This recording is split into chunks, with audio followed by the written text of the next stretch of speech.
इस दीक्षांत समारोह में उपस्थित ओडिशा के राज्यपाल श्री रघुवर दास जी, मुख्यमंत्री श्री मोहन चरण मांझी जी, राष्ट्रीय विज्ञान शिक्षा एवं अनुसंधान संस्थान के बोर्ड ऑफ गवर्नर्स के अध्यक्ष और डिपार्टमेंट ऑफ एटॉमिक एनर्जी के सचिव प्रोफेसर अजित कुमार महांती जी, निर्देशक professor Hirendranath Ghosh ji, board of governors के सदस्यगण, गणमान्य अतिथियों, यहाँ उपस्थित वैज्ञानिकगण, शिक्षकगण, प्यारे विद्यार्थियों, देवियों और स्वजनों, national institute of science education and research के इस दीक्षांत समारोह में आप सबके बीच उपस्थित होकर मुझे अत्यंत प्रसन्नता हो रही है। आज उपाधि प्राप्त करने वाले सभी विद्यार्थियों को मैं हार्दिक बधाई देती हूँ। मैं स्वर्ण पदक एवं पुरस्कार पाने वाले सभी विद्यार्थियों की विशेष सराहना करती हूँ। मैं विद्यार्थियों के अभिभावकों और प्राध्यापकों को भी बधाई देती हूँ। आपके आशीर्वाद और मार्गदर्शन की वजह से ही ये सभी विद्यार्थी आज इस उपलब्धि हासिल करने में उनको सुयोग मिले। विद्यार्थी और स्वजनों, देवियों और स्वजनों, आज हमारी बेटियां आदित्य L1 और चंद्रयान 3 जैसे प्रतिष्ठित साइंस मिशन का नेतृत्व कर रहे हैं। उच्च शिक्षण संस्थानों में स्टेम विषयों में आप बेटियों की भागीदारी 40% से अधिक है, लेकिन मैंने देखा है कि आज इस संस्थान में उपाधि, पदक एवं पुरस्कार पाने वाले विद्यार्थियों में छात्राओं की संख्या छात्रों से कम है। मुझे आशा है कि भविष्य में बेटों और बेटियों के बीच की असमानता की ये स्थिति दूर होगी। मुझे बताया गया है कि नाइजर के अनेक विद्यार्थी देश विदेश के कई प्रतिष्ठित संस्थानों में अनुसंधान कार्य कर रहे हैं। साथ ही साथ ये संस्थान देश विदेश के अन्य कई इंस्टीट्यूट के साथ रिसर्च कोलैबोरेशन कर रहे हैं। नाइजर की यात्रा कुछ ही वर्ष ही रही है, लेकिन आपके संस्थान ने कम समय में ही शिक्षा की गुणवत्ता तथा उपलब्धियों के बल पर शिक्षा जगत में अपना एक महत्वपूर्ण स्थान बनाया है। देवियों और स्वजनों, मुझे बहुत प्रसन्नता है कि विज्ञान की तार्किकता और परंपरा के संस्कारों को समन्वित करके आप आगे बढ़ रहे हैं। नाइजर के प्रतीक चिन्ह है मैथमेटिक्स, बायोलॉजी, केमिस्ट्री तथा फिजिक्स से जुड़े डिजाइन के साथ इस उपनिषद से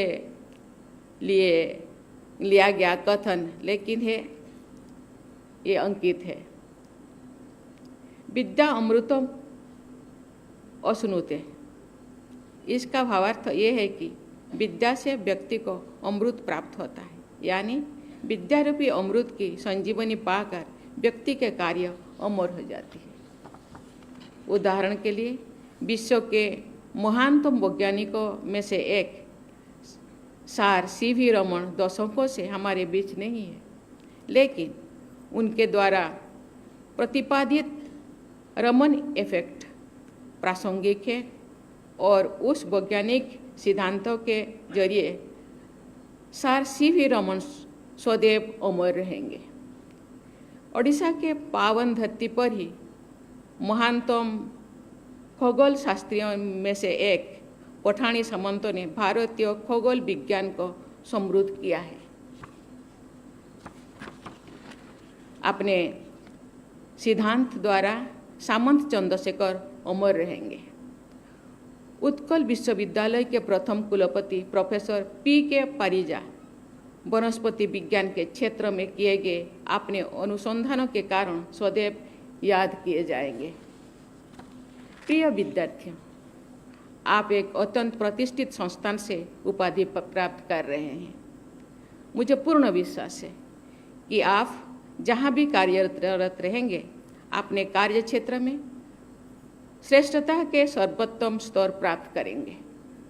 मुझे आशा है कि आप अपने कार्य क्षेत्र में उपलब्धियां प्राप्त करने के साथ साथ अपने सामाजिक कर्तव्यों का निर्वहन भी पूर्ण उत्तरदायित्व के साथ करेंगे।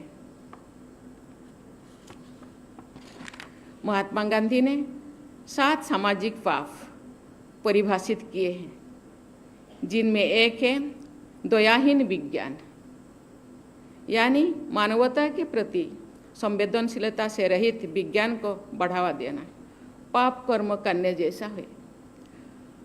उनका ये स्पष्ट संदेश आपको सदैव याद रखना चाहिए।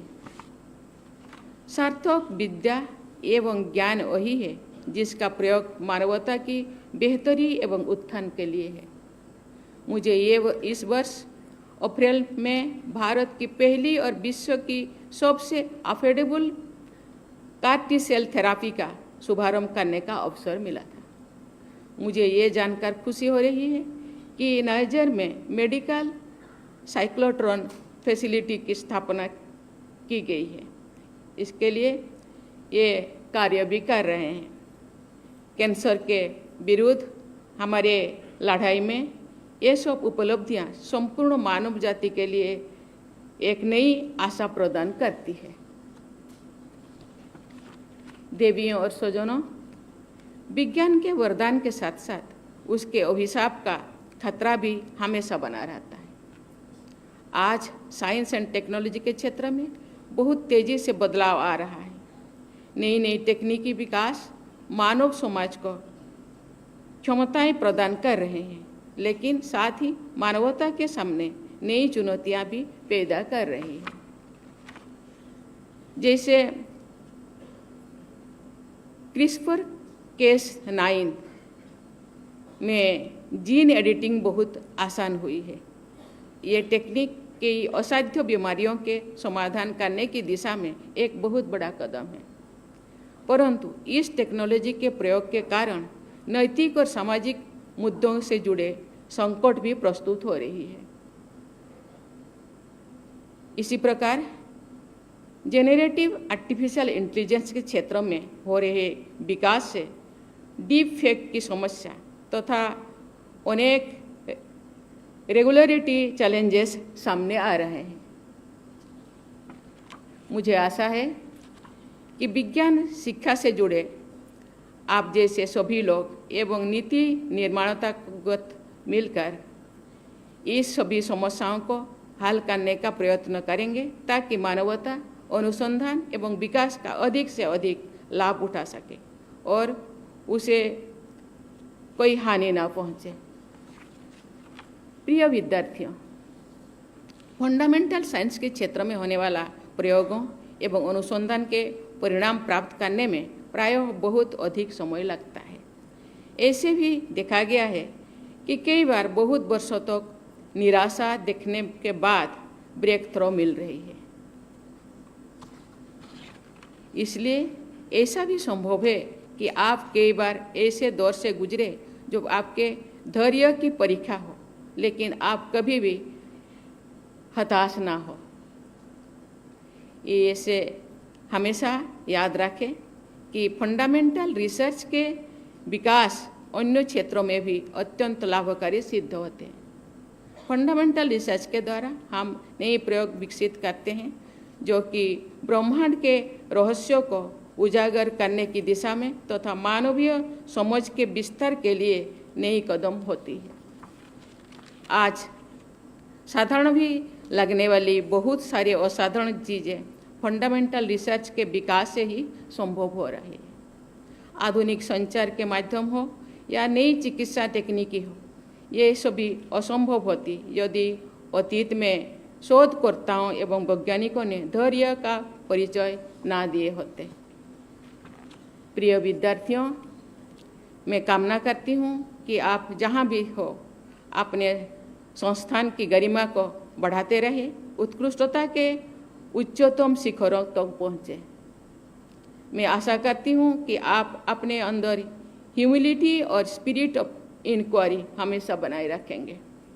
अपने ज्ञान को सोशल एंटरप्राइज समझते हुए उसका प्रयोग समाज और देश के विकास के लिए करेंगे। आपके उज्जवल भविष्य के लिए आपको अनेक अनेक शुभकामनाएं। धन्यवाद। जय हिंद, जय भारत, जय उत्कल जननी। Thank you, Madam President.